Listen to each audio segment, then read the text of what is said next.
my calculations are correct, when this baby hits 88 miles per hour, you're gonna see some serious It has begun! Calm down, Doctor. Now is not the time for fear. Time to misbehave. Give them nothing, but take from them everything! Program complete. Enter when ready. Greetings once again, my friends, and welcome back to Geek News Reviews and Opinions, the podcast where we talk the month's events in Geek as we wrap up February of 2023. I am your host, Adam Mickelson, aka Drac. I hope everybody is having an awesome day or night when you're listening to this. And joining me is my usual panel of fellow geeks, fellow YouTubers, fellow content creators, fellow awesome guys, and people that you ought to invest time in. First of all, let's go ahead and introduce Alex the Shadow Blazer. Alex, you're looking at me with that psychotic face on your avatar, and I'm worried that I'm about to catch fire. You just might. You just might. Okay. Who pissed you off? Which one wanted the cute little mug and didn't get it? Nobody in particular. Okay, all right. I'm just making sure here. And then also joining us is Alex the Shadow Blazer is joining us twice. That is how awesome he is. Joining us also is Brenton Volley. Brenton, how are you? I'm pretty good myself. However, I could never match the awesomeness that is Alex. So let's not make that confusion again. There you go.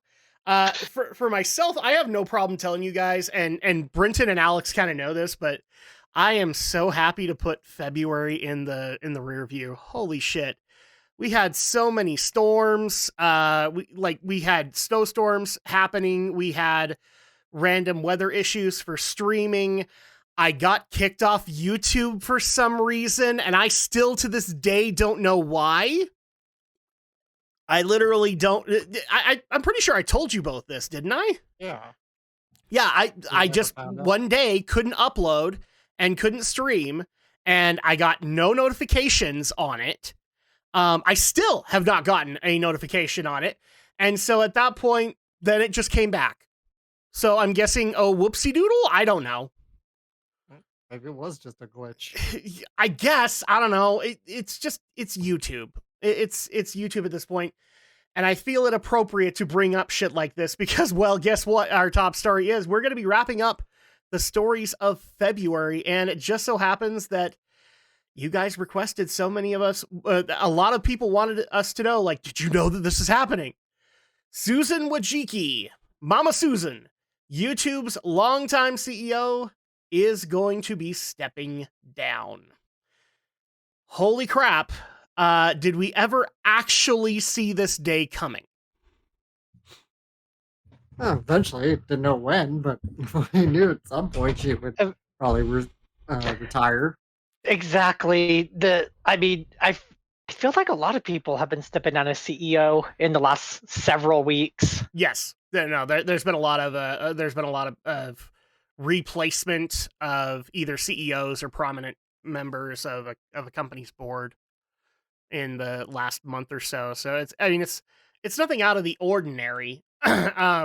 Unfortunately, the article that I picked for it, because I was trying to bring up history for Susan Wojcicki so that nobody can say that I didn't give her a fair shake, but it's the New York effing Times. So of course we had nothing but frickin' paywall. We get nothing but ad paywalls. So at that point, I'm going to be... Ugh. So yeah, she did announce early on in February that she was going to be stepping down as the CEO of YouTube. And I believe at the time, she hadn't said where she was going next. She was going to be taking a break and then eventually going on to the next project. But I don't think she ever said where, did she? Like where she was going next? I think so. Just says she wants to focus on her family and personal projects. That's right. Yeah, she wanted to focus on her private life. And so at that point, they've also announced that I believe is it Sundar Pichai or is it somebody else?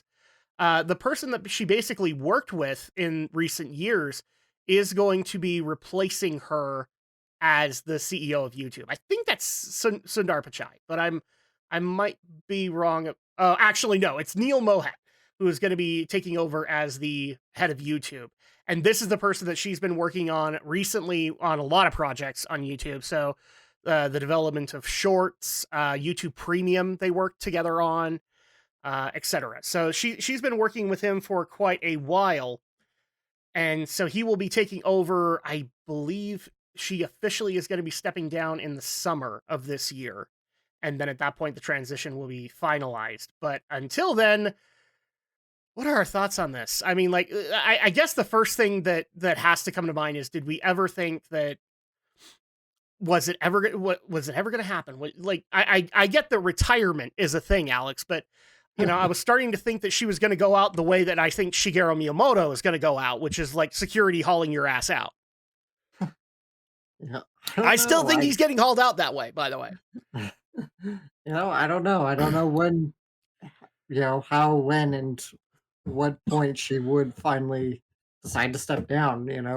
This woman's, I didn't know this until people started talking about her retirement, but she's been with Google pretty much since the very beginning of Yeah. Google, which is pretty amazing when you think about it. The way that I've heard is like Google wasn't even Alphabet when she joined on. Yeah, So, we're talking like Google out of the garage point of Google, yes. right? When it was a measly little startup. Actually met the legit creators of YouTube, etc. Yeah, she's the one who did convince Google to buy YouTube in the first place. So, she's been with the company so long. I did not know that about her. Yeah, she's been around with the company for, I believe, it says like nearly 25 years. So a quarter of her life has been spent in Alphabet trying to keep things going. I guess the next question here is this good or is this bad for YouTube? Well, seeing how YouTube has been over the course of the last decade alone, this very well could be an opportunity for a fresh pair of eyes to come in and say, let's make some changes. Let's make some positive changes. Well, it wouldn't be a fresh pair of eyes. It would be Neil Mohan, who has worked in this process too, but he worked with Susan. But he might have his, I see where you're going, because he could have his own viewpoint of how to handle it. Exactly. So at that point, that's where you're basically saying fresh pair of eyes. It could be that way. Is there ways that we could see that it could go worse than Susan? We won't know until it happens. I will tell you right here and now. I don't think a whole lot's changing. Because everything I've read about Neil Mohan up until this point, to kind of set up for Susan's departure, it tells me that it's probably going to be more of the same. Because it sounds to me like they both are pretty much in agreement on a lot of the policies at YouTube, and so I don't think Neil's gonna go out of his way to change a whole lot, but maybe he'll have some new interesting ideas to bring creators back to the table. I don't know what you would do to do that, but I mean, because it's hard to call YouTube a creator-friendly platform anymore, especially when all it takes is one little idea being slightly off kilter, and YouTube immediately comes down on you. And I'm not just talking like tiny creators like us. I'm talking as big as Markiplier now that get attacked by him.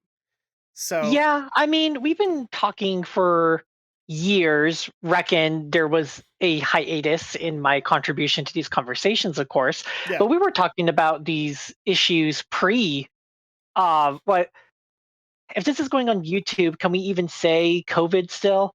I guess like pre 2020. I'm just gonna say we were talking about. I don't care. I don't like just say COVID. I don't see a reason to worry about it.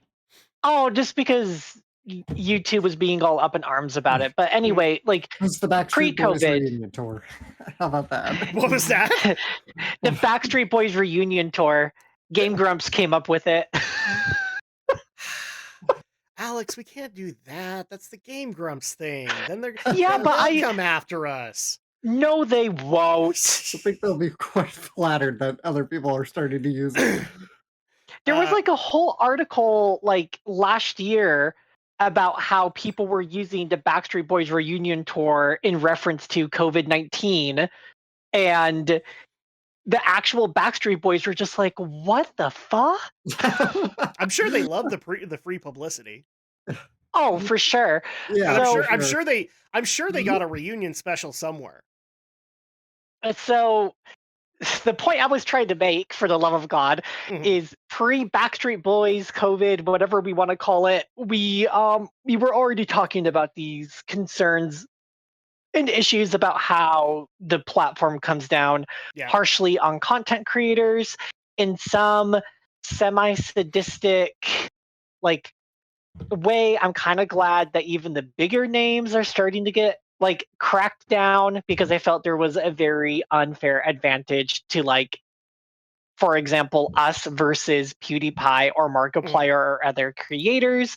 So to see that they're no longer safe from the platform is satisfying in a way, because it means that nobody's safe, and that the top tier content creators are also in some capacity being held to the same standard as the rest of us.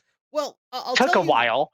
I'll tell you the one thing that I think overall has actually benefited in recent years with YouTube, and it's something that I've been screaming at the top of my lungs for a while, but now it's actually starting to happen, which is now other video platforms are like, granted, Blip and others had their time, but now other platforms are being more focused upon, because now some of those creators actually do need to consider, oh, not everybody wants to go to YouTube. And so now they're expanding to those other platforms. And I get where you guys might go, which is like, those are small fish in a big pond. And that's great and all, but I totally get that, but you eventually need to have that competition. So you need to have other places to be able to go, and other places that are willing to push boundaries with specific creators. Whether or not we want to admit it, YouTube did push boundaries with people like PewDiePie. And so this allows for new streaming services that aren't doing the same thing as Twitch to be able to at least highlight and get some good streamers on them, because they have the features that that particular streamer wants. Um, so I like the fact that it's opened things up. I'm just going to be honest. I don't see a whole lot changing from YouTube's end. I think YouTube is still going to be YouTube, and there's nothing really that can be done there. Maybe if enough people leave, then YouTube will consider changing some of their policies. But from what I'm telling about Neil Mohan, I don't think he's going to go out of his way to like overhaul the copyright system, kind of thing. I don't think he's going to go out of his way to get all of the horrible crimes that are on the platform that you can go and search for at any given moment. I don't see them doing that, but at least, this is going to be happening, and we will have other platforms that we can actually experiment with. I mean, obviously, people have seen me experimenting with it with the podcast, because we've gone to Rumble, we've gone to, we're actually setting things up for SoundCloud and a couple of other places too. So that's how it's working out ultimately. But final thoughts on Suzuwajiki. I feel like we're disappointing people, because everybody was like, oh, you probably have so many things to say on the matter. Yeah, not really. One cog in a already very large machine. Exactly. It's like it's just a giant Jello mold. All you've done is hit it slightly, and it's jiggling. Like, there's not really a whole lot that's happening here. I'm sorry if we're letting you down, but I mean, good riddance to bad rubbish. She'll go off to do her own thing, but she'll be back sooner or later. It's just, what's there to say until we see what the new CEO really is going to do? You're right. Exactly.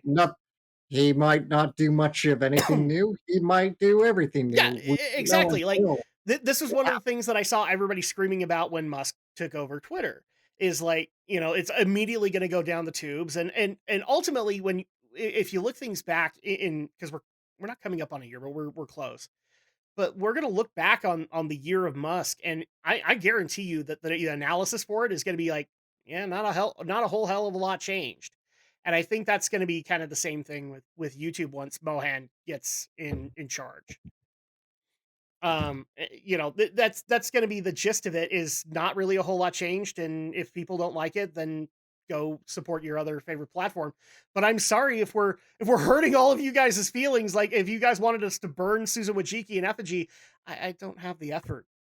I don't want to muster the effort to do that, because, well, frankly, I don't give a shit. And I mean, you shouldn't have to muster the effort. Yes, exactly. Like, I do stuff on YouTube, but now I'm moving things everywhere else. So, like, YouTube isn't really part of the equation anymore, aside from being a general place to put videos up. So at that point, that's the way it goes. But I think that covers it. So let's actually get into some other things that did happen that are intriguing and that also people wanted to hear our opinions on, like the DICE Awards. So we went off on that spiel the last time about the Game Awards and how, the whole spiel of Elden Ring versus God of War Ragnarok and everything like that. And obviously DICE was going to fix it, right? Not really. Not really. I don't know. I mean, ultimately, Elden Ring is the game of the year as far as DICE is concerned, but God of War Ragnarok did win a lot of awards. So we have to point these out. I'm just going to go through the list really quick because a majority of them are Ragnarok and Elden Ring, and I'm just going to count them up. But we have outstanding. So this is Elden Ring. Outstanding technical advancement went to Elden Ring. We also have. I was about to say Family Game of the Year. Yeah, that totally went to Elden Ring. Let me tell you. Role-playing Game of the Year went to Elden Ring. Game of the Year obviously went to Elden Ring. Outstanding achievement in game design, outstanding achievement in game direction were the big ones. And then for God of War Ragnarok, we got outstanding achievement in animation, outstanding achievement in art direction, outstanding achievement in character. In regards to Kratos, even though Atreus was also nominated. We also had outstanding achievement in original music composition, outstanding achievement in audio design, outstanding achievement in story, outstanding achievement. Oh crap, that's the wrong one. Adventure Game of the Year also went to Ragnarok, and that's about it. So they basically both kind of sweeped all of this. We do have some winners here and there that we also can mention, but I'm going to be selfish here for just a moment. There was actually a nomination that went in under the radar to me until I saw the results of the DICE Awards. And even though I have nothing against Christopher Judge, okay? He's a great Kratos, but I would like to point out who he was up against in outstanding achievement and character. So we had Call of Duty Modern Warfare 2 with Alejandro Vargas. You had God of War Ragnarok with Atreus, so he was going up against Boy. He was also going up against Aloy from Horizon Forbidden West. And the final one, he was going up against Guybrush Threepwood of Return to Monkey Island. Now, I'm pretty sure a lot of people would sit back and say, well, that seems really weird. And to me, it's not. And actually, I have no problem saying this brought a fucking tear to my eye. Because this is...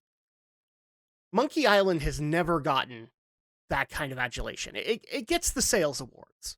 It has those, and Ron Gilbert has those acclaims. But considering that this is the first time Guybrush is going to get nominated, and also the last time, because Ron Gilbert has officially said after Return to Monkey Island, there are no more. He will not do it again.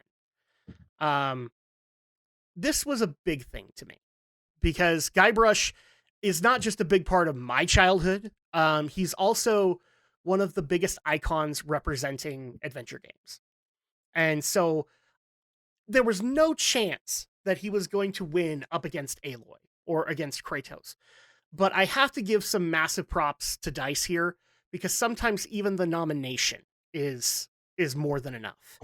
And I think that this was an amazing nod to Ron Gilbert and the hard effort that he has put into the gaming industry, because he is getting up in years and he's probably looking at retirement pretty soon. And I thought this was just a general awesome nod from the gaming community, from the gaming dev community to Ron Gilbert. So I wanted to first mention that, if you guys had any thoughts on that. I think you summed it up pretty well, Adam. Yeah, very well.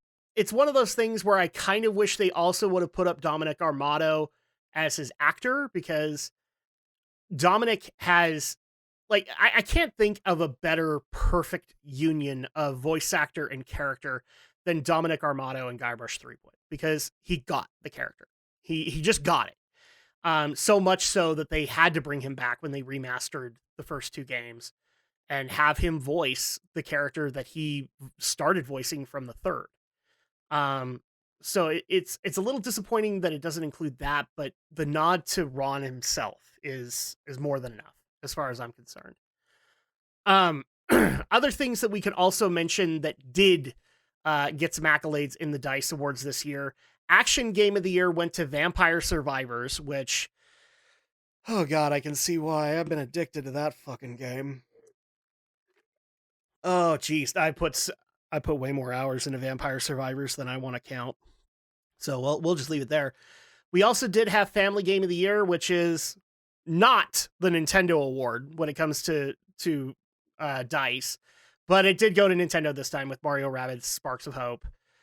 Fighting Game of the Year went to Multiverses, which does not make sense to me in the slightest. What were the games that were nominated alongside that? For Fighting Game?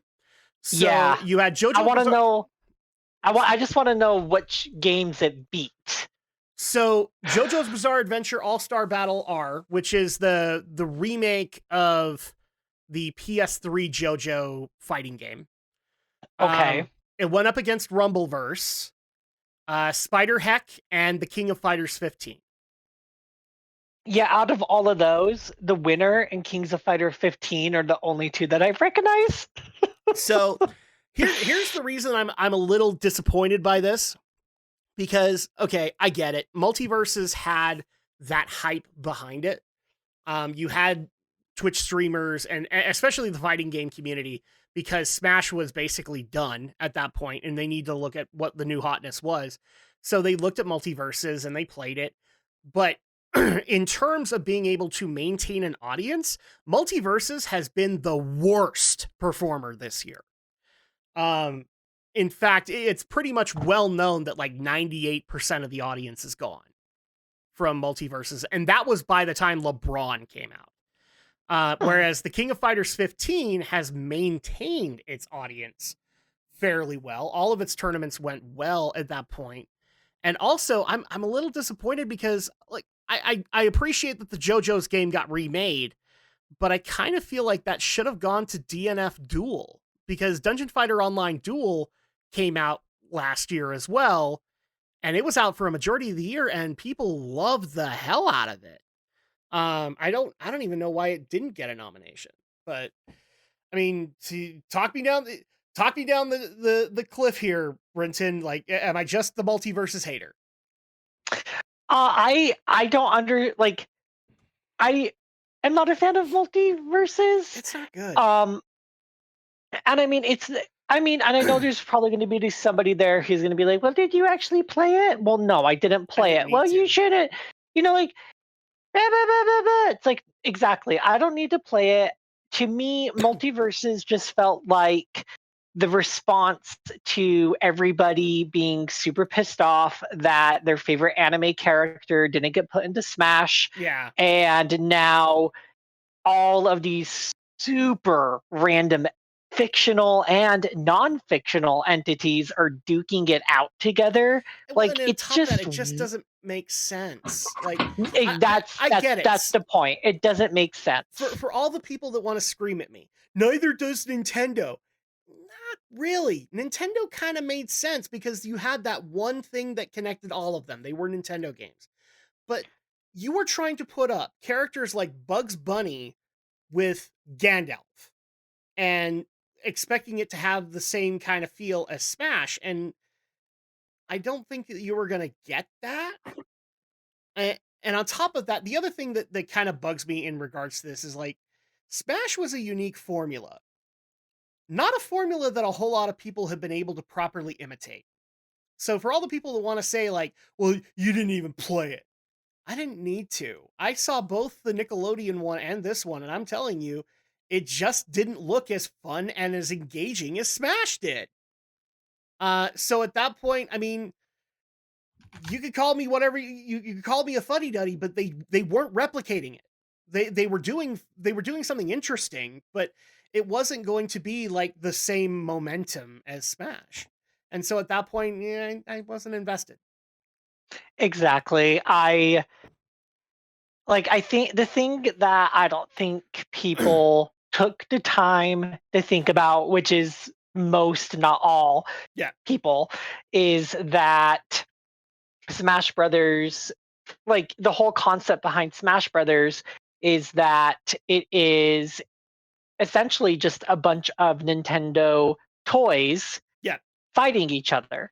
And so that's as simple as the story is. Exactly. That's as simple as it is.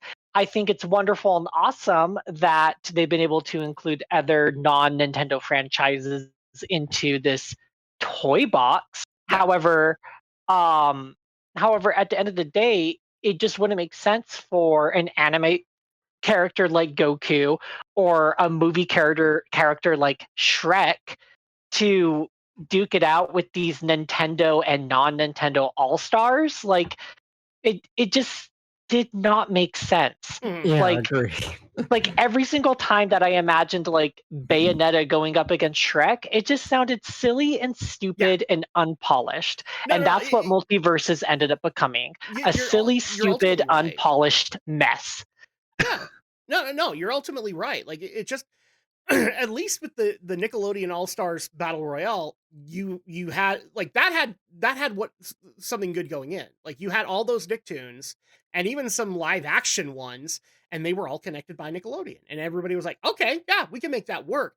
Multiverses, however, was just like the best way I know how to explain it to people is like it was Warner Brothers trying to find its identity, but not knowing what its identity is.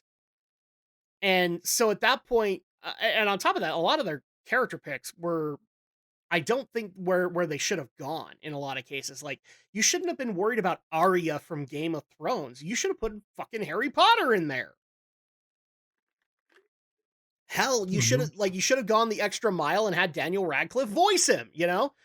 Mm-hmm. And instead, no, they were more they were more interested in putting in Arya from Game of Thrones, which ultimately at the end of the day, guys, I get it. Adults play games too, but the majority demographic that plays Smash is kids. And kids are not going to know who Arya from Game of Thrones is. Or I would hope that they don't. Because honestly, there's going to be a fair amount of kids who don't even know who Shrek is. Yeah, probably. I don't know. Shrek's a meme, so I think they would know Shrek. Yeah, Shrek is a meme, but Arya from Game of Thrones, I'm pretty sure the parents kept them out of the room for that one. At least I would hope they kept the kids out of the room for that one. Holy shit, Game of Thrones got really bad. What was that? You can definitely help. You just never truly know. Yeah, exactly. I'm kind of surprised they went for Arya. You should have just gone for the Mountain, and he can just destroy everybody. Another major nod that I want. So we've covered the fighting game here, and again, I still think DNF Duel should have gotten at least a little bit of love for its original idea, because for you two who don't know, Dungeon Fighter Online was a mobile game that they eventually kind of branched into being a fighting game. Kind of like how League of Legends is doing that now with movies and specific games like that. Dungeon Fighter Online was doing that early on. And that's DNF Duel is one of the results of that. So I would have liked to have seen them get some recognition there, especially since the FGC loved DNF Duel when it came out. The other thing I also want to point out, though, is Game of the Year was pretty interesting here because you had 3 AAA titles and 2 that I wouldn't consider AAA. And the reason I don't consider them AAA is because they are made by smaller companies that you can make the argument are either C or D list developers, or you could make the argument that they're indie developers. So let me explain this really quick. Elden Ring was the winner. But we also had God of War Ragnarok being nominated, and I've gone over my viewpoint on that. I'm not going over it again. Horizon Forbidden West obviously got nominated. But then we have Vampire Survivors, which was an indie entry. And you had Stray, which was made by Annapurna Interactive. Another quasi-indie studio that is gaining a lot of momentum, but still would be considered in the indie space. That's interesting. The fact that usually it's just like, oh, we'll give this to one indie game, to placate people, right? And this time around, we got two. And actually, from what I'm hearing internally, there were three. Because Sifu was also maybe going to get a nomination. Just thoughts on that. You could have had an even playing field between AAA and indie gaming.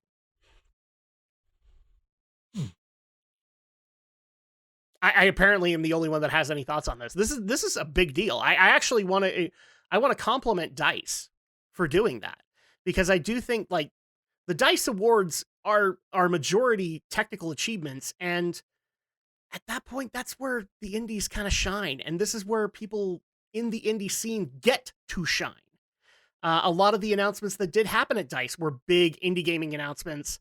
For example, I believe Sea of Stars, the upcoming Chrono Trigger-like game, is from the same people, actually, Alex, who made The Messenger, that we're actually live streaming.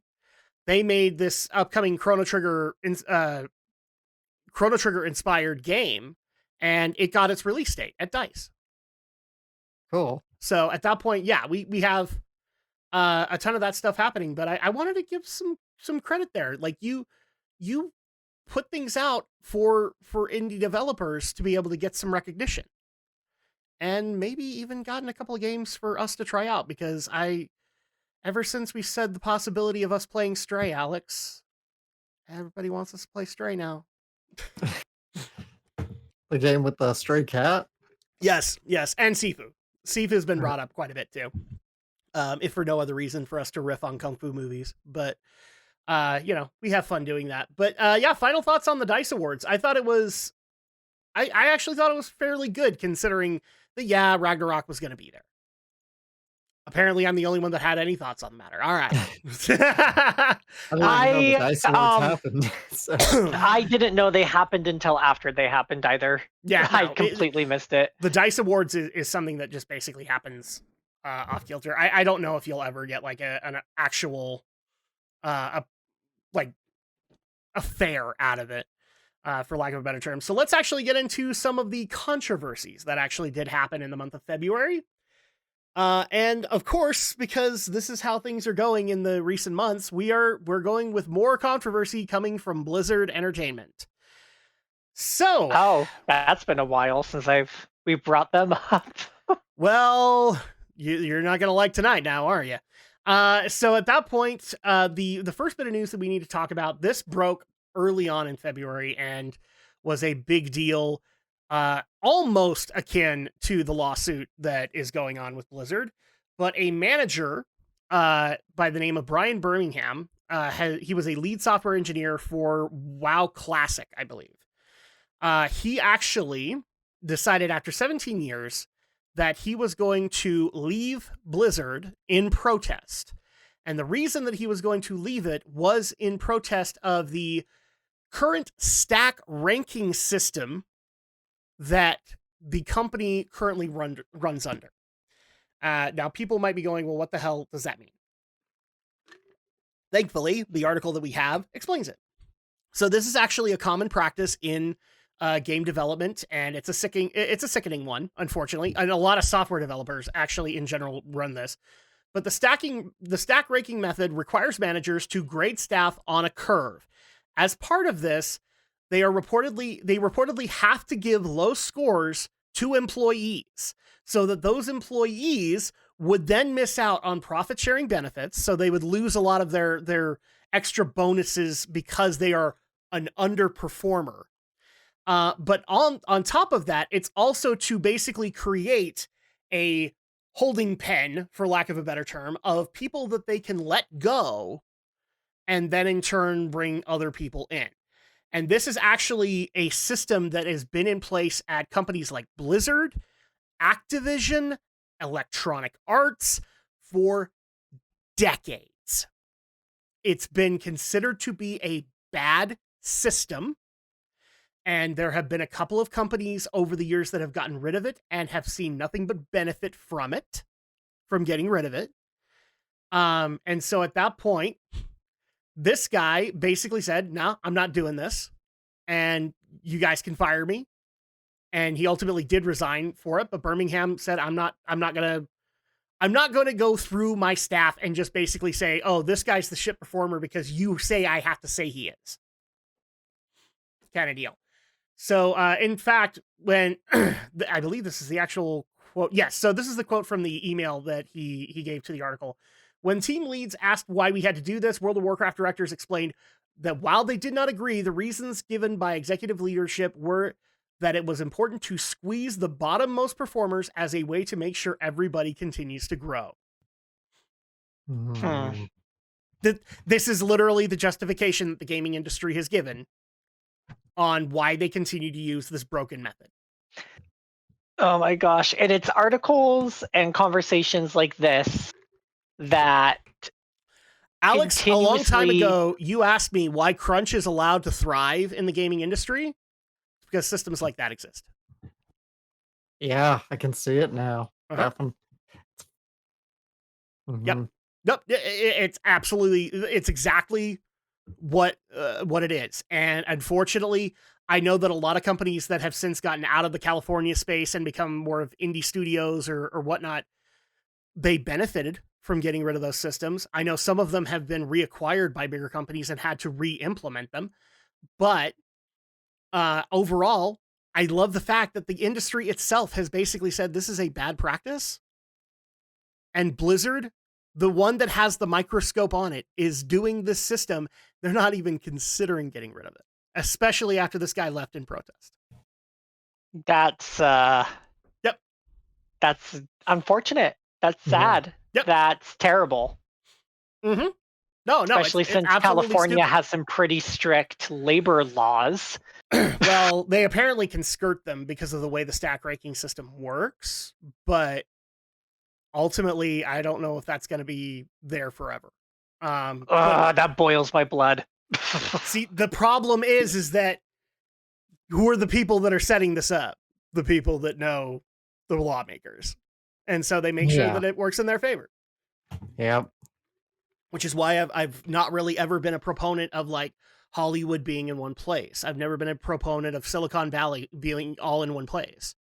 Because then at that point you just create that, and I want to say in the long term it doesn't even help the community that's based in.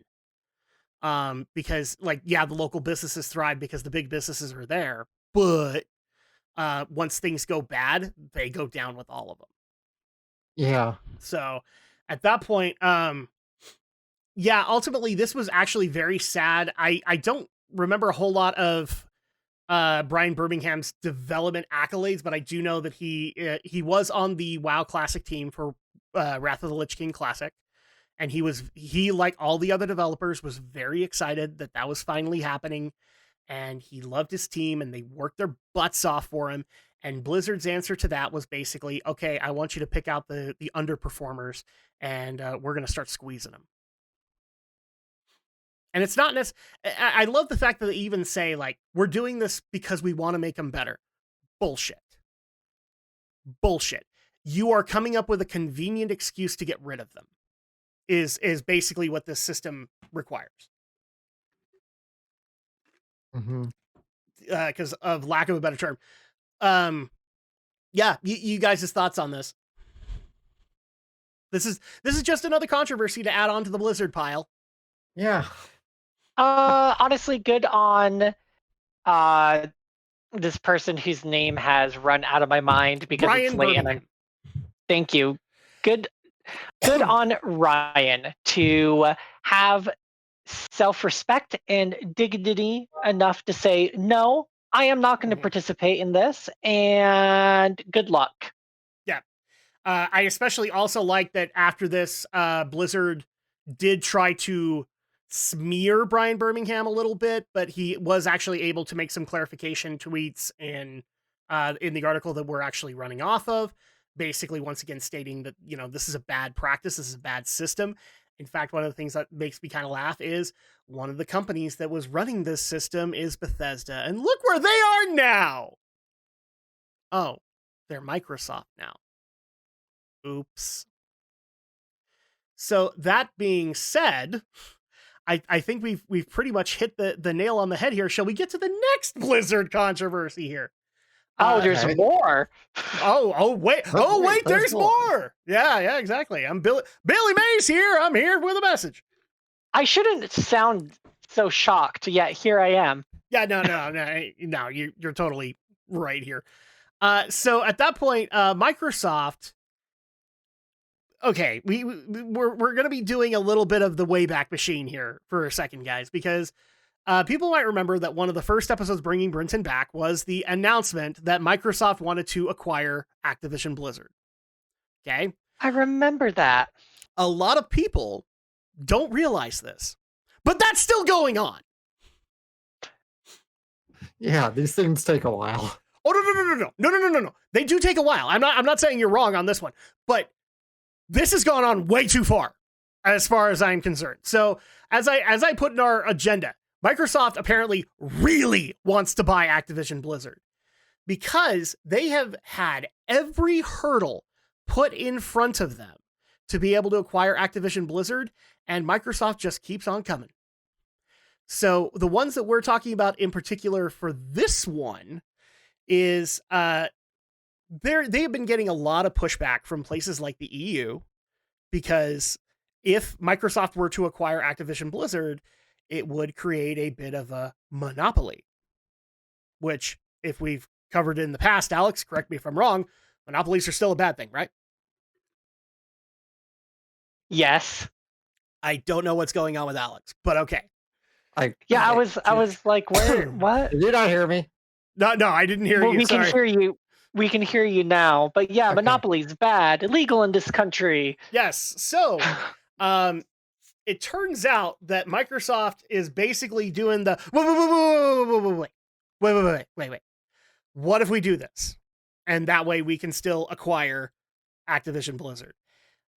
For the first example that we have is that they have reached out to major companies like Nvidia and Nintendo to sign 10-year exclusivity deals, which are basically saying that Microsoft, through the Activision Blizzard tag, or through the Activision Blizzard portion, would have to develop at least, I believe the minimum on some of those contracts was at least 2 games per year that came out on the Nvidia Shield as well as Nintendo, and they would have to be able to be accessible. Everything like that. So this would be a 10-year long-term agreement to be able to bring Activision and Blizzard products to those platforms, so that it doesn't even remotely look like it's not Monopoly. It's not Monopoly at all. Okay, so you have that. Then Microsoft goes out of their way to say that they've been actually talking with Nintendo for a while, and that they are basically looking to bring the Call of Duty franchise to the Switch as part of this as well. So they're basically making every promise under the sun so that this ultimately can happen. Good Lord, just stop! I don't know how to say it any better than this. Just stop! They are still being, if I remember correctly, the IRS actually had to go and do, or not the FTC had to go and do a second evaluation because they technically didn't pass the first one. So at that point, they're still being evaluated by the FTC. They're still being evaluated by the EU. The world is basically screaming, we don't like this. This is basically Microsoft trying to be 90s Microsoft again. And Microsoft is basically like, no. Wait. Just let us do this. Just let us do this. we really, really want to buy Activision Blizzard. Can you tell, Brenton, do they really want to buy Activision Blizzard? I don't know really why do. anybody would want to buy Activision Blizzard in the state At this they are point, right now. I don't know either. Yeah. I mean, Activision at least had, like, okay, a lot of people are going to let's be scream. real. Lucrative IPs there with Call of Duty and World of Warcraft. So, Yeah, you have the lucrative IPs. Okay, I'm willing to give you that. I would actually say Activision's a little bit more worthwhile because they have a bigger list of true. stuff. But Blizzard is the part that is like hanging everybody up. Because ultimately people are getting sick and tired of new controversy after new controversy after new controversy. In fact, as we are reporting this, the co-CEOs of Blizzard, one of them is left. And it turns out that the current CEO, he's already probably going to be implementing a bunch of really stupid policies that Bobby Kotick probably likes, but nobody else does. All right. So what I'm saying is, how about we just drop the dead weight and get rid of Blizzard? Yeah. I think break them up into smaller companies would be a much better idea.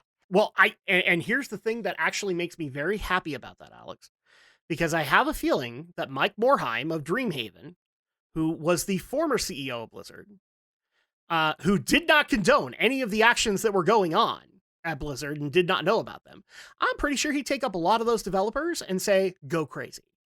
Mm-hmm. Because he was just that guy. Like, I still love Mike Morhaime to this day, and so at that point, if he got rid of a lot of the excess baggage that he had to deal with when working at Blizzard, he just let them do their thing, and that would be totally fine. But ultimately, this is going through way too many hurdles just to be able to have the rights to Diablo. And at that point, my question, and I know this is going to sound like sacrilege to some people, but is Diablo worth this level of punishment? Like, they're having to go through a lot of hoops here just for Diablo. Not necessarily for, like, the Spider-Man games that you can make, or for Call of Duty, or for, I can't remember if Apex Legends isn't theirs. That's EA's. Yeah, that's their competition. Fortnite's not there. That's Epic. Yes. But, like, you have a bigger means to be able to go, and yet no, we're gonna try and get the exclusivity deals for Nintendo and for Nvidia so that people can see, like, we're totally not gonna hold this over, except 10 years later you will, because they won't be in effect anymore. There's so many things wrong with this. Like, yeah. So Blizzard keeps on stepping in it, Brenton. Cute. It is. As you can see, my concern is very minimal. Yeah, no. And here's the thing too. Like, I know that people wanted us to continue to talk about this, but I'm just still surprised that this is even going through, because there's already so many issues with, I don't even know if Blizzard's going to be a company. And one of the things that I find funny is they actually are waiting on some of these some of the stuff of the acquisitions until California rules on the law, or on the active complaints. So it's just like, okay, well, why don't we just handle the freaking complaints and just drop Blizzard off? I don't know. Go drop them off at the ice cream shop or something. Oh my gosh. I don't know how to handle this anymore. Go get a double scoop. All I know is I'm sick and tired of hearing about this goddamn merger. Because ultimately, it's probably going to happen. And at that point, yeah, it's going to be a monopoly. And I don't like that concept. And I've said it numerous times, and I'll say it again. I don't like the fact that basically Sony and Microsoft are being these ginormous Cthulian demons just sucking in studios. I want people to be able to be independent, but that's not stopping anytime soon. Well, Adam, it's very evident and clear that if Sony and Microsoft can't fight over who has the better console, because it's obviously Sony, now they have to fight over, well, who has the better studios with the better games, which is still Sony. I mean, it's kind of hard not to argue that. And I mean, of course, that's my opinion. So if somebody feels differently, I'm sure somebody's going to console war this. It's fine. Yeah, and I would love to hear and see somebody's opinion on no. I feel that the console war winner is Xbox and the better games are Microsoft. And this is my reason why. I would love to hear that because I don't see a whole lot of I don't know a whole lot of people who are running out to get Xbox Series X's. I knew a few. I don't Huh? I mean, I knew a few, but like the ultimate deal there was that they also wanted PS5s as well. So like I get that. And the better first party franchises are on PlayStation. I'm sorry. The only one that I know of that's like properly tied to Microsoft is Halo. I don't know of any other first party proper Microsoft game that is not that will never go to PlayStation besides Halo. Well, I mean, I know we're knocking Microsoft quite a bit, but I'm at least going to give some compliments here to Microsoft and what they've been able to do. Because, for example, like me and Alex have pointed this out, right now when it comes to backwards compatibility, Microsoft has got Sony beat in spades. And the fact that they have allowed for backwards compatibility to still remain a focus of the Series X so that you can play Xbox One games on it, you can play 360 games, you can even play select regular Xbox games on it. That's a good idea. I think that's something that Sony should have utilized and ultimately had the library to utilize better. So I'll give them that. But my problem in this whole deal is that why the fuck are we even talking about console wars anymore? Because everybody is benefiting. The gaming industry as a whole has benefited by the fact that Sony and Microsoft have done as well as they have, but ultimately, I especially love this concept because I get the end of this argument all the time. Like, well, the one that I don't like is the horrible corporation that oppresses everybody. So if it's a Microsoft fanboy, well, then I don't have to worry about Sony Entertainment censoring all my anime. Okay, sure, that sucks. Xbox is also doing shit like that too. How about we all just band together against the big conglomeration that is doing that? I know. I'm talking out of my ass at this point, aren't I? Well, it's a fair point. It is a fair point. I mean, so at that point, I understand where those arguments can be made, but at the same time, it's just like I ultimately, when it comes to the acquisition of these companies, I don't like that. I like when studios have autonomy because then at that point they can create what they want, and we as gamers benefit. Whereas if Sony acquires a studio, then because okay, Brinton, you and I have disagreements on a certain Naughty Dog franchise, which would be The Last of Us. Okay, so whether you like or dislike The Last of Us, Naughty Dog is owned by Sony, and The Last of Us is successful. Is Sony going to let Naughty Dog make anything else than The Last of Us? No. Yeah, and that's ultimately my problem here. Is that ultimately, yes, there are going to be some second party studios that get owned, and I'm totally okay with it, but because of that, let's just say somebody has a really great idea to resurrect Crash Bandicoot. They will never be able to do it because Big Bad Sony is going to look at that and go, yeah, you're not doing that. Like, this is the Last of Us studio. This is what we have you do. Guerrilla, to an extent, had to deal with that by being the Killzone company before they made Horizon. And now I'm worried that they'll become the Horizon company. And I'm always interested in having a new idea come out because that's how we get the 2018 Spider-Mans out of nowhere. And so that ultimately is my issue when it comes to all of these buyouts. And I really wish they wouldn't happen. And I'm just preaching to the damn choir. It's all right. It's the way I it think a goes. lot of people agree with you. Yeah. Exactly. So at that point, final thoughts on this one. I think we're actually busting through these stories pretty hard, but yeah, final thoughts on this one. Am I just the only one? Like, can we just shut up about the Activision Blizzard buyout until maybe the lawsuit gets handled?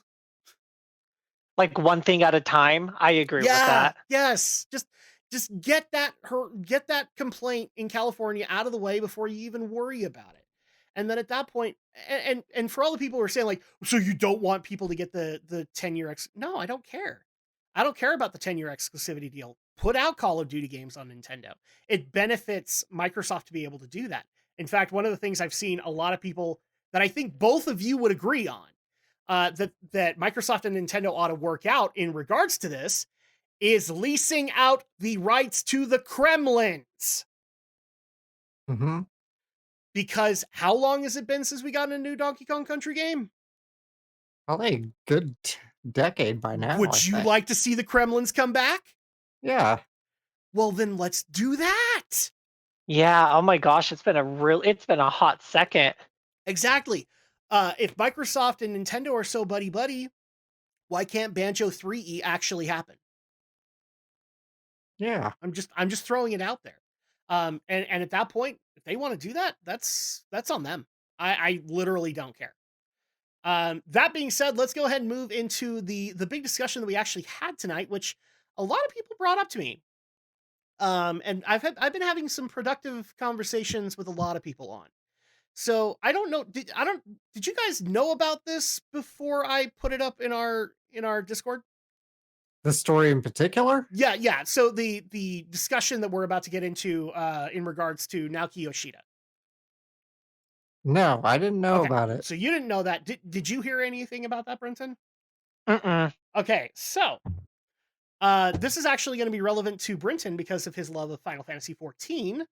Naoki Yoshida, who is the game director for 14 and also the game director for upcoming 16, which, by the way, totally excited. I just barely saw a new trailer for that thing, and holy shit. It's like AAA Shadow of the Colossus, man. It's great. I might actually bring Alex over just so that he can have the Shadow Colossus goodness, but AAA. So in a recent interview, um, Yoshida had been asked about a lot of stuff that he had been doing throughout his gaming career, and the term JRPG came up. And this has been something that I've seen bandied about for going on a couple of decades now, because of the fact that originally JRPG in Japan and even to more in the States, but in Japan had a negative connotation to it. For those who don't know what that means, JRPG is literally Japanese role playing game. And it's usually associated with a role playing franchise like Final Fantasy that is made by a Japanese developer, kind of thing. But a lot of people over time also associated it with being, turnstile RPGs and slower RPGs and stuff like that. And as we had a rise of the KOTORs and the Mass Effects, JRPG started to become a dirty word, especially for developers. And Yoshida actually mentions some of the things that I'm about to talk about is that it almost became a derogatory term, and it meant you were a lesser developer because you worked on JRPGs. And so he actually goes over his viewpoint. Like, he doesn't have that viewpoint on that now, but the concept of JRPGs still kind of brings him back to those times when he was, and these are quotes from the article, were being made fun of for creating these games, and that Western players were compartmentalizing what we were creating into a JRPG box. So, like, basically saying that we were lesser than what the state creators were making because we wanted to do this a specific way. I've had this debate with people, I don't know how many times, because like just initially going into this, like what is you guys' take on it? Did you guys ever think that JRPG was like a derogatory term? I don't think it is. It really I isn't. think it's just I think it's just a classification of this is a role-playing game that is Yep. been created by a Japanese developer because Exactly. it has a very because it has a very distinct style, a Yep. very distinct setup, combat system. It has Japanese culture themes that are pertinent to the way that the world is built around you and the way that the characters interact with Sometimes each other. sensibilities in the storytelling. Exactly, because I've played a fair amount of Western and Eastern RPGs, and the Yeah. way that RPGs are made by North American companies is by no means the same way that they're made by Japanese companies. They're Yeah. very distinctly different. But here's the way that he's actually saying, and this is stupid. This actually did exist for a while. So Zelda would be considered to be an action role. Well, now we clarify it as an action adventure role playing game. But back in the day, like Zelda would be considered an action role playing game. And basically, with what Yoshida was dealing with JRPGs, that'd be the same as saying Zelda is somehow less than Mario, or Zelda is somehow less than Mega Man because he's an action RPG kind of thing. And I don't know why that happened. And that was the dumbest thing, or one of the dumbest things that could have happened in the industry. It's just as dumb as when Japan just assumed that American kids weren't smart, and therefore we got the different Mario 2 kind of thing. I'm not too old for people to know that, right? I think everybody Okay. knows All right, that. all right. I'm sorry, that's actually something new to me, but we'll move on so that way Okay, you don't feel too no, old. it's easy enough to explain. So Mario 1 comes out, and Yes. ultimately, they actually did Mario 2 a lot quicker than they thought it would. But people in Nintendo basically said that us stupid Americans wouldn't be able to play it because it would be too hard. And so at that point, that's why we got the Mario 2 that we did, which was based off of Doki Doki Panic. And if you've ever seen Super Mario The Lost Levels, that is the actual Mario 2. Gotcha.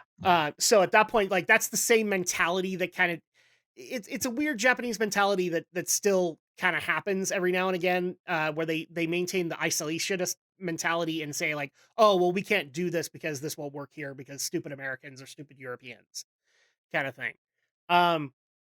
But the fact that they did this with RPGs, I mean, for crying out loud, I cannot think of a section of gaming genres that has more subgenres within it than RPGs. Am I wrong on that? Because you have, I mean, and we're talking successful franchises in each one of them. So at that point, like, you have the regular JRPGs. So Final Fantasy obviously is in there. Dragon Quest would be in there. You have tactical RPGs where Fire Emblem would dominate. Action RPGs where games like Zelda would dominate. I've even heard of like their companies in Japan and I think Canada right now are working on AR based RPGs. So like using AR technology to be able to have a little bit of an RPG in it kind of deal. But basically saying that like if you worked on the JRPG, you were somehow a lesser developer because you didn't know how to do anything else. Sad. Really sad. I just don't get it. Especially in regards like I haven't really seen this on the dev side. I have seen this on the gamer side. And yes, there used to be a very clear distinction that if you played The Witcher, you were an actual RPG fan, not if you were playing Final Fantasy. Then you were the baby fan. You didn't play actual RPGs. kind of thing. Yeah. And it still happens to this day. Like, I find it funny that Brenton brought up the console wars, and that's actually going to be one of the big ones that happens is like Sony has Sony has Dark Souls and Final Fantasy, and Microsoft is going to have Dragon Age and Mass Effect. So at that point, like, you're going to have that sanctioning off again. It's ridiculous. Like how many ways people just find a means to be able to create a category and just lump people into it. Yeah, seriously. Oh my gosh, it's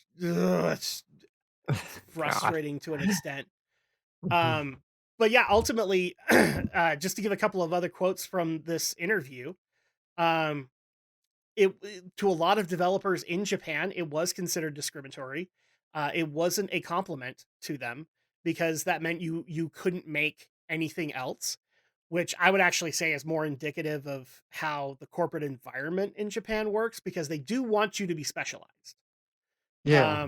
So I mean that's why in a lot of cases Miyamoto isn't really working games anymore. He's working R&D because that's where he excels right now. So at that point, I mean, I understand why they do that, but it just blows your mind when you realize this affected people's careers, and for the dumbest reason. Like, do either of you guys think that Naoki Yoshida could direct a hack and slash brawler right now? No idea. I would think so, but I have no idea. Are we talking in the sense of, like, would he be able to do it with his current workload, or would he be able to do it with his, like, industry experience? I would say, like, so let's say he's not working on 14 because 14's an active project and everything like that. He just barely finished 14. Let's just say 14's done. And now he's free, and he's like, I want to go and make a Mario Kart game or something new. Do we think that he doesn't have the potential to be able to direct that and be able to still delegate a team to be able to go and make that? Oh, he's more than capable. He's more than capable of being able to do it. And in fact, there are many developers that have branched over to new opportunities and found even higher callings from doing stuff like this. I mean, for crying out loud, Hidetaka Miyazaki, the guy who created fucking Dark Souls, was a developer in the trenches. He was just a lowly little coder in the trenches, and they basically came to him one day and said, oh, you have an idea? Okay, you have a year, go make it. And now that's what he's known for. He just barely announced a major DLC expansion for his latest game. He didn't have experience at that point, but now he does. And again, this is the game that has been sweeping 2022 Game of the Year. Yes, exactly. And that's what I'm saying. Like, you have a lot of this stuff happening, and yet then you hear, oh yeah, according to Japanese businessmen, you were lesser because you like just think about this from this perspective. Like, how much love do we have for Satoru Iwata? Lots, yeah. And he went through this because he was the HAL guy, remember? Like, Yeah. HAL, to a lot of Nintendo fans, even in the States, HAL is considered inferior. Why? Because it was bought out by Nintendo. Except HAL Laboratories was the studio that made Smash, was the one that made Earthbound. Like, yeah, it sucks and all that's how business went, but then you had a lowly little developer from that company become the CEO of the company that bought you. Yeah. Not only that, the first of a long line of CEOs who wasn't part of the family that established said company. No. But for the record, Iwata did have a good relationship with them. Yeah, I mean that's what I'm getting at. It's just like, yeah, that's why it's so groundbreaking, because Iwata is like was the first CEO to not be a part of that long family dynasty of Nintendo. So well, not only that, he was endorsed by a Yamauchi to take over. Which that just shows you the skill in Japan, like, to have the family do it is kind of unheard of. Yeah. If they are doing it, I don't want to say it's a bad thing, but it is kind of the equivalent of like a vote of no confidence in the fact that maybe your family's going in a different direction and you still want this to be able to thrive. It's not bad, but it's not necessarily good either. And so at that point, yeah, that happened with an endorsement from a Yamauchi for Iwata to take over. And even crap, what's his name? The new one from the Pokemon company. Even he's gotten an endorsement from the remnants of the Yamauchis, I think. Crap, what's his name? Not Doug Bowser. Oh, Don't give me Doug Bowser. It's not Doug Bowser. oh. By the way, we need to mention Doug Bowser more. Are you talking about Ishihara? No, Shuntaro Furukawa. Right. Yeah, the current CEO of Japan. I believe he also has an endorsement from the Yamauchis as well. So I mean, at that point, like it's ridiculous in a lot of ways. But yeah, this actually did exist, and it still kind of does exist, and I don't know why. Because ultimately, in the end, like people are going to play what they're going to play. Like at the end of the day, can we all not just realize that we're just playing toys? I know people don't like me saying that, but video games are toys. People understand that, right? Right. Mm-hmm. People are like, video games are just adult toys, and I think I've said it numerous times with both of you. Like, there are franchises and genres that I play that you guys don't, and that doesn't make you good or bad. Much like, what we're going to be dealing with Microsft is apparently if you don't play an FPS, you are the sucksors. But like, just right off the bat, I'm trying to think of a genre that you and I play differently, Brenton. I can't even think of one. Do we have one? Genres, because like I play Metroidvanias and I play maybe roguelikes, because I don't think you ever got into roguelikes. No, I had a difficult time getting into roguelites. So at that point, yeah. So there you go. Is Brenton bad because he doesn't play roguelikes? Hell no. Because at that point, you play other types of games that I'm probably not going to play. And that's totally fine. And actually, what's fun to me in that regard is that it gives me an excuse to let you play. So that at that point, I don't feel like I'm the fucking controller hog, and I can go see vicariously like why you like it.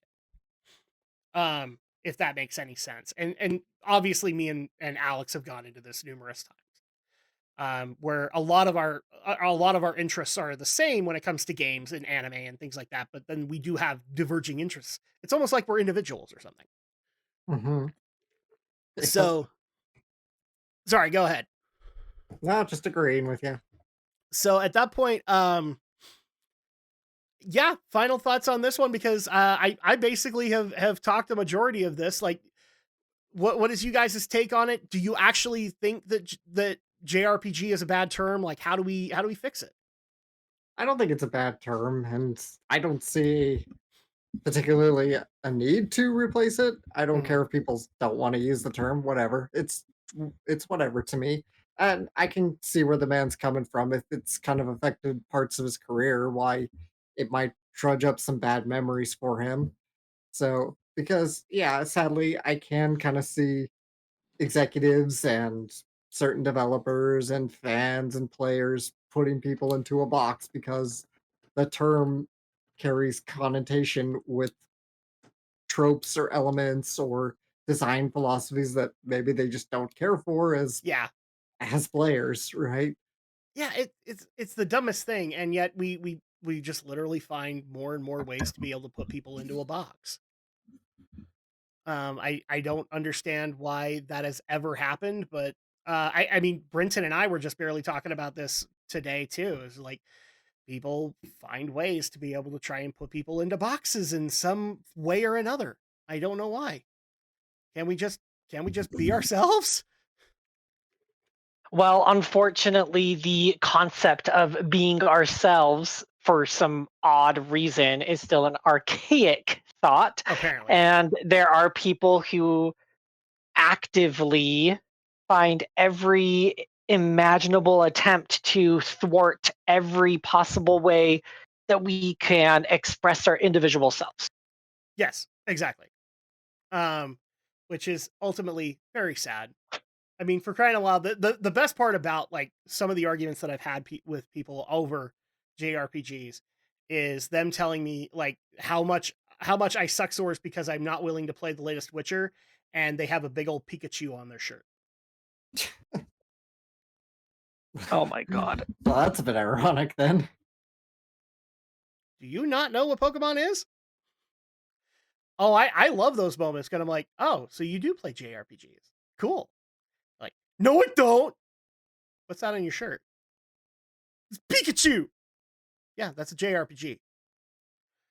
Like I don't I actually tend to like JRPGs above everything else just because to me the stories in JRPGs have always been the best. They are the most complex when it comes to video game storytelling. They tackle both lighthearted and darker themes, and they tackle them in an acceptable way, a palatable way. So I And another thing I would add to that, Autumn, is that a lot of JRPG stories have roots based in Japanese folklore. yes, And I mean, this isn't supposed to be a knockdown on the country that we live in per se. no, However, the Japanese culture has been around significantly longer than ours. yes, We don't have a rich cultural set of folklore that we could just pull story ideas and base off of like Japan can. So yes. Well, and not only the, that, but there's also just a solid revering of that culture and being able to see like a lot of different themes and aspects of life that can be told in that culture. So much so yes. that even Canadian, European, and US developers have done it. I mean, for crying out loud, like this is the perfect example of why I have tended to like JRPGs over anything else. Um how many people like did either of you play Earthbound? Like when it was not now when everybody knows what Earthbound is because of Smash, but like did you play it back in the day? No, Okay. No. Did you ever think that you were ever going to see a Final Fantasy type game based in a modern setting? certainly not back then. I would have No, we, never we all thought we conceived of all it. thought it was going to be fantasy, right? Like that's all Yeah. you Yeah. could ever do with it. I would actually dare say that you couldn't even do like sci-fi in that until about Final Fantasy VI, because then they added in steampunk, kind of thing. Um, but now we are actually getting a bunch of JRPGs coming to the States that never came here because Japan basically looked at them and said, yeah, us silly Americans, we wouldn't get it. So, for example, one of them, it's either Live a Live or Live Alive. I can't remember how they actually say it. That came out last year and it did amazing for the Switch. Mhm. So much so that I think they're actually talking about a PC release date now. And now the other big one that I'm hearing is, and this one has had petitions for it for decades. It's called God, but it's an acronym for growth or de-evolution, I think is what it's called. And that one's another modern-based post-apocalyptic RPG that runs off of the same kind of concepts as it, but uh, was actually really popular in Japan when it came out. So at that point, like I love JRPGs for what they've been able to do for the gaming medium. I actually think because of JRPGs, that's why we can have games like Uncharted, because you were able to show gaming as like a storytelling medium. And therefore we could then say, oh, well, we can make that into an Indiana Jones affair kind of thing. Yeah, I think that's a good point. Mm, JRPGs probably really are the pioneers of story and narrative driven video games. When you think about games from 30, 40 years ago when things were much simpler and, yes, tended arcade games, a lot of them were space shooters or simple, just point A to point B games, or very beat 'em basic ups. graphics, Beat 'em ups dominated and certainly, dominated the arcade. yeah, and certainly beat 'em ups, right? And when Japan was really the top dog about how of development in games before North America really found its footing in that aspect. Yeah. Or I guess you could say post video game crash, North America rebounded rather. Yes. So anyway, yeah, I would definitely say uh, the JRPG probably is very much responsible for why games nowadays are so narrative. Yeah, exactly. I think that actually helped set the stage to be able to do things like Uncharted and be able to do, even to some extent, like the Arkham games, or like some of the stuff that like are based on US properties just work here.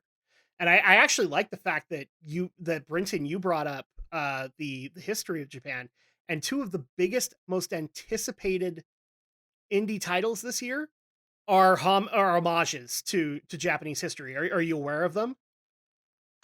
I I probably am. I just can't think of them off the top of my head. Because you have Trek to Yomi, which is going to be like I believe it's a hack and slash Metroidvania kind of thing, but it literally Mhm. looks like it's black and white Samurai Jack kind of deal. Yes. And then, oh crap, I can never remember this one's name, but it's a tactical RPG that's coming out. I think the summer of this year. I want to say it's Way of the Blade, but that one also was looking amazing. And I can't wait to get my hands on that. Oh God, what is it called? Oh, it's gonna drive me crazy now. I love it when this happens, when we get to talking about games and I cannot remember for the life of me because I'm old. Oh yeah, and by the way, we can do Power Wash Simulator for Midgard. Did anybody know that? Did anybody care? Crap, what is it called? Oh, you know what? I know exactly how to find it because I just barely saw somebody else covering it. Uh, oh, I think yeah, it was like Way of the Blade or something like that. And it's already got demos out, and it's amazing. It's basically going to be like Ghosts of Tsushima, but Final Fantasy Tactics. That's cool. No, I absolutely love that. I wish for them to do even more of that if they can actually make it work. So with that, we actually nuked through a lot of the stories that we have. That I actually do have a spare story to get into that I know that some people wanted us to get into, and I was worried that the other bigger topics were going to get overshadowed. So it's time for us to talk a little Nintendo Direct, but not necessarily all of it. We do, however, need to handle the big announcement that happened from it, which was the announcement of the Game Boy and Game Boy Advance channels for Nintendo Switch Online. About freaking time, right? Yeah, really. I'm Holy so crap. excited. So technically here, a lot of people have actually been getting this wrong. So let me clarify really quick how this works. The Game Boy channel is available if you don't have the expansion pack. So you can still use that one if you just have the base Nintendo Switch Online.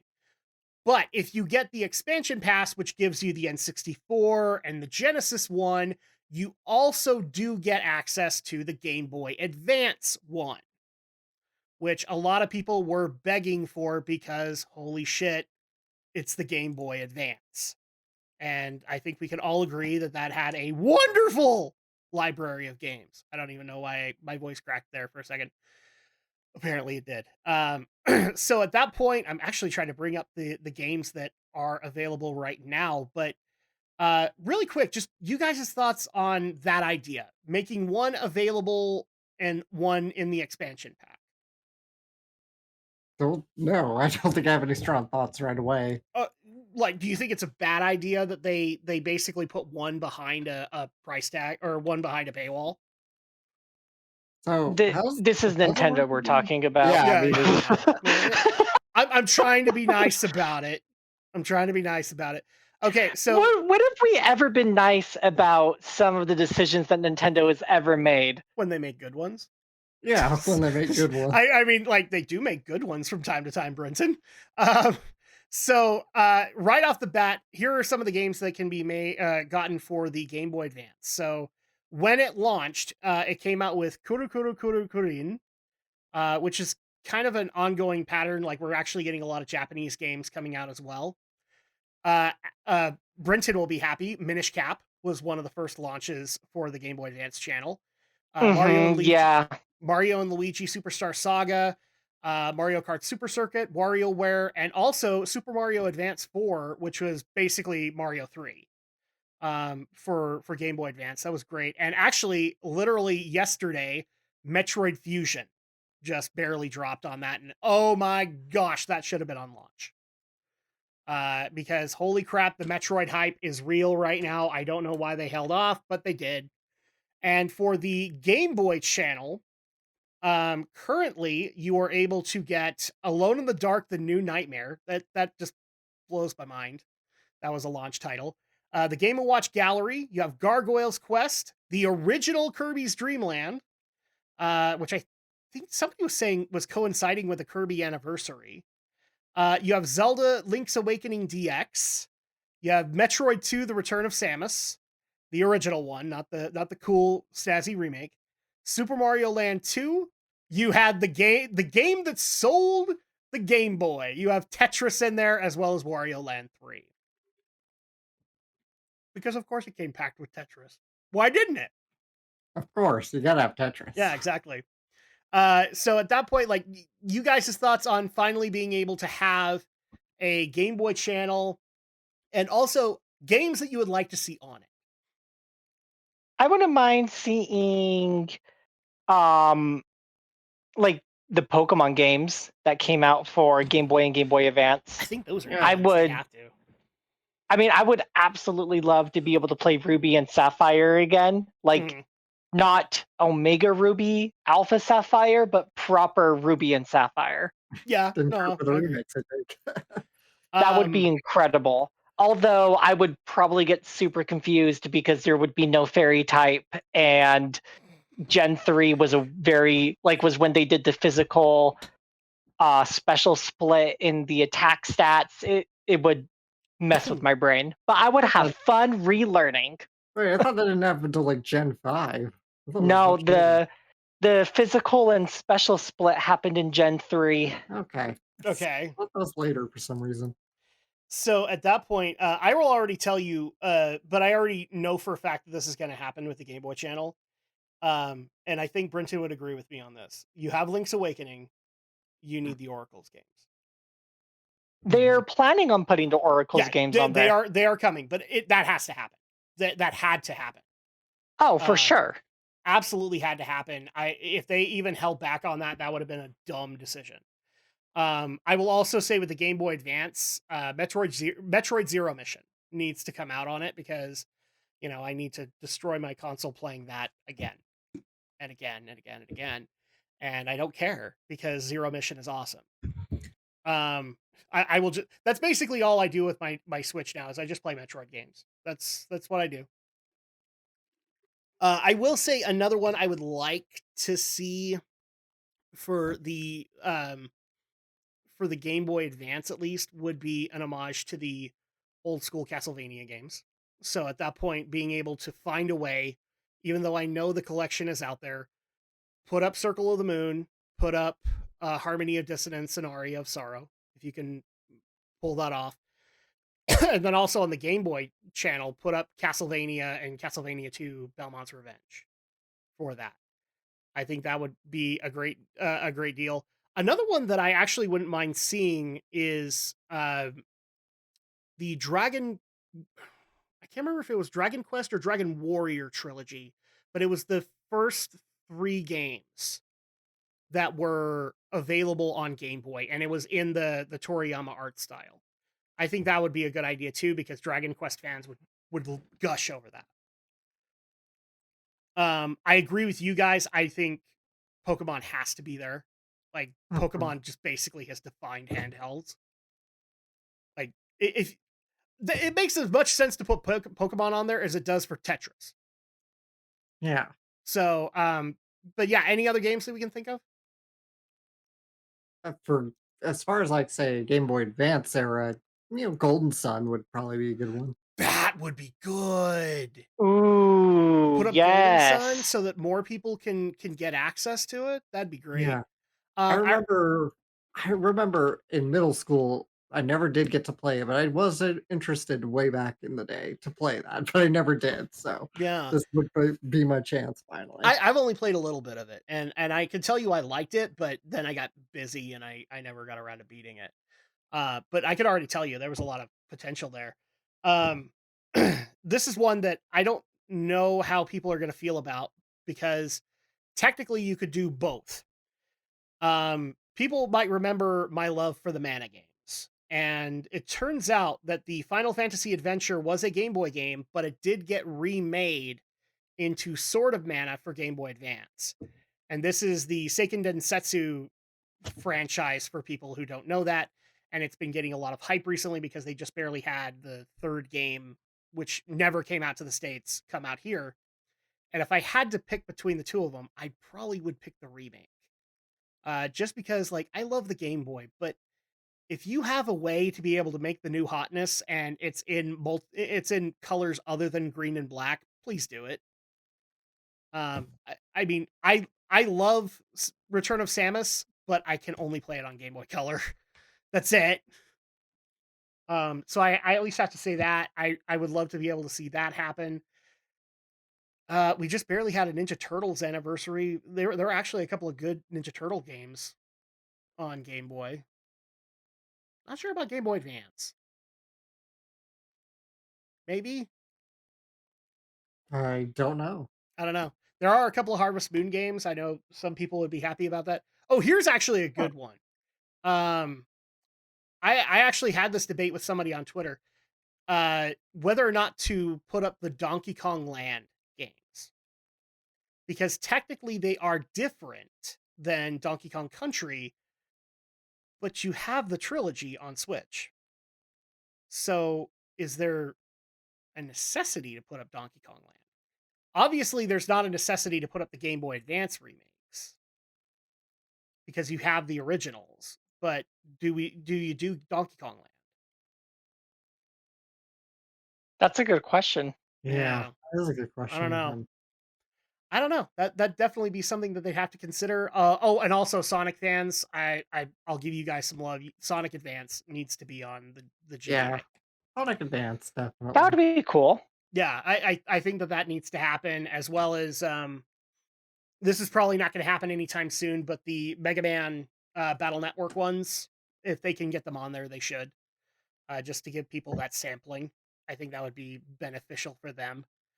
But then we also have one more announcement to be able to get into from the Nintendo Direct. So we had the Game Boy channel and the Game Boy Advance channel, but a lot of people wanted specifically my thoughts on this and anybody else. But Metroid Prime Remastered happened.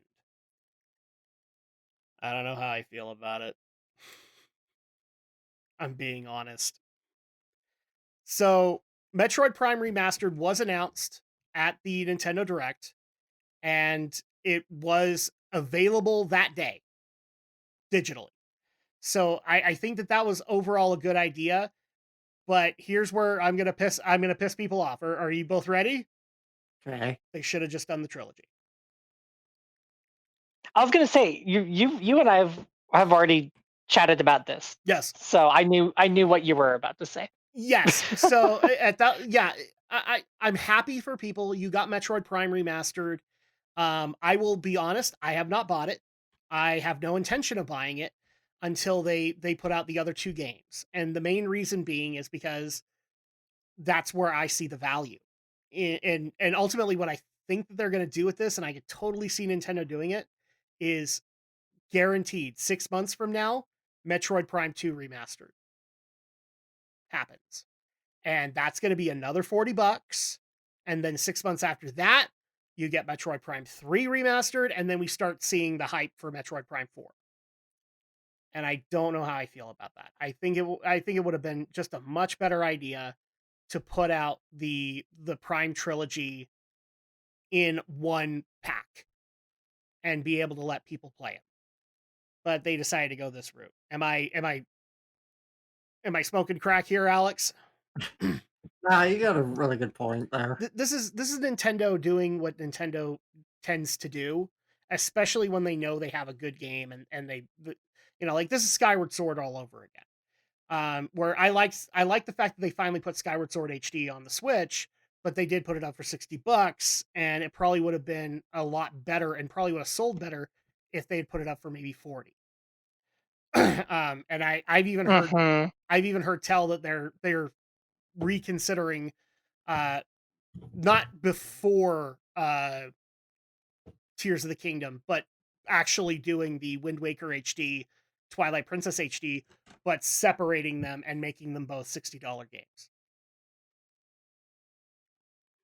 Which to me is just not a good idea. Like, don't bite the hand that feeds you, Nintendo, because eventually people are going to get pissed at you, and they're going to stop buying them. Especially when things like emulation exist, and that's overall my worry here, is that Nintendo's going to play their hand way too much, and it's going to hurt one of my favorite franchises, and then I'm going to cry. I'm going to cry really bad into my pillow all night long. So I'm sorry, Adam. Do you need a hug? Yes, from Samus Aran. From Samus Aran. My gay heart. No, I'm kidding. Actually, the other thing too that pissed people off when we were talking about this is, and I'll just say it here too, another worthwhile endeavor would be to put out Other M on Switch. And I know that people would be like, no, F that. But ultimately, here's how you do it. Like, everybody hated the story of Other M. There's a mod, or a modded version of Other M out there called Maximum, that basically takes all the story out of it and just makes it a Metroid game. So why not just put that out, make all the cutscenes skippable, and then people can remember that, oh yeah, Other Realm actually was a decent Metroid game. That would be cool. And it would actually be I actually think that would be a really great project for a team like Mercury Steam to be able to work on. But that's me. And yeah, those were technically like the biggest announcements that we got out of that Nintendo Direct. Obviously, if we didn't cover one, then you guys will let us know. But we are actually running out of time, and I do have a little bit of business to take care of. So people might remember last month, we put up a poll on my YouTube channel where we were basically saying we wanted to do a dedication to the late Kazuki Takahashi, who is the creator of Yu-Gi-Oh! And so we put up a poll asking you guys what you would like to see us do. Would you like to see us like review a movie? Would you like us to review a Yu-Gi-Oh! Arc or a specific duel? You guys have come out in spades, and your announcement is basically, we would like you to do a Yu-Gi-Oh! Arc. Now, I have since talked about this with the panelists, and I actually do like the idea of it, and being able to do it. I think it's possible to do so, but I am going to basically be the Nazi, or not the Nazi here, but I'm gonna be Hitler here for a second, and I'm going to dictate what it is and how we're gonna do it, and that is, we have to do Battle City, because I think we're all in agreement that's like the best. That's like Yu-Gi-Oh! In its heyday. Sorry, you didn't come through, Alex. Oh, well, my pick would have still been Duelist Kingdom, but Battle City's fine too. Yeah, no. Duelist Kingdom is great, and who knows, maybe if people like it enough, we'll bounce back to Duelist Kingdom. But Battle City is, in my opinion, where it's probably the most hype. And so at that point, we will do Battle City, but we're gonna have a couple of restrictions on it. Battle City overall is about 40 to 50 episodes long. It's about 48 episodes. And a lot of that is multi-parters because the duels literally took, like, at minimum 2 episodes. So what will probably happen is we will be doing one duel as one episode. So, like, if it's Yugi versus Kaiba and it's 6 parts, we're probably only going to do it in one podcast. So that way we can keep everything together. All the plot is where it needs to be. And also, so I'm not in editing hell for the rest of time trying to do all of these podcasts. So at that point, we're going to be doing that, and we're going to be doing the whole thing for Battle City. So from the start, which I guess we have to figure out where that is, because there's technically 2 starts to it. There's the unveiling of the god cards, and then there's the actual start. I don't know. I would say at least when the tournament is like really getting to be starting, because they unveil the gods like a couple of episodes before that, and I almost want to say, do we need that backstory? I don't think we do. I don't think so either. So at that point, yeah, we'll probably do it like from the start of the Battle City tournament, and we will go all the way through the end. And no, we will not be covering the arc that happened in between that, the Noah arc. Sorry. We're going to keep things strictly to Battle City, and we will give our thoughts on the good, the bad, the ugly, the fact that Kaiba is the Ric Flair of anime, and nobody will ever convince me otherwise. The fact that Joey Wheeler will always be better than Rocky Balboa when it comes to coming back from duels. And the fact that Yugi will always never be able to tell Taya how he really feels. Primarily because he doesn't know how he feels. He has 2 people in one body. Mm-hmm. And where there will probably be lots and lots of jokes of Yugi going through puberty again and again and again and again. And it'll be awesome, and we will have a lot of fun with it. But that is going to be what we do. I don't know when we're going to be unveiling these at the start. We'll figure that out as we go along, but we hope you guys look forward to this. I already kind of am looking forward to this, because then at that point we can just sit back and laugh at all of the inaccuracies and everything like that. And yes, we will be calling out inaccuracies, because 4Kids did the dub. Come on, Alex, we have to. Yeah. We have to, man. Not only that, but it actually would be fun to call out some of the rule breaks and things like that. But that's going to go ahead and do it for us tonight. Thank you guys so much for joining us. It's been a while, and thankfully we're back into the swing of things. If people want to be able to reach out to us, to be able to ask our opinions on particular stories that we covered tonight, Alex the Shadow Blazer, how do they do that for you? Find me on YouTube, Shadow Blizzard 3000. That's my channel, and I do anime content for it. All right. And Brenton Volley, how do people get a hold of you? If you say answering service. No, I'm kidding. Well, I mean, y'all can reach me, reach for me, or contact me on my Twitter, which is Chatore30, or you can just talk to Adam, because that's I'm apparently literally what you're going to do. Yeah. Yeah, I'm apparently his personal answering service. I don't know how I got the job. Have you even paid me for this answering service? I don't know. I probably should. You probably should. It'd be like, Activision Blizzard actually paying their employees. Oh, snap. Did I say that out loud? Yes, you did.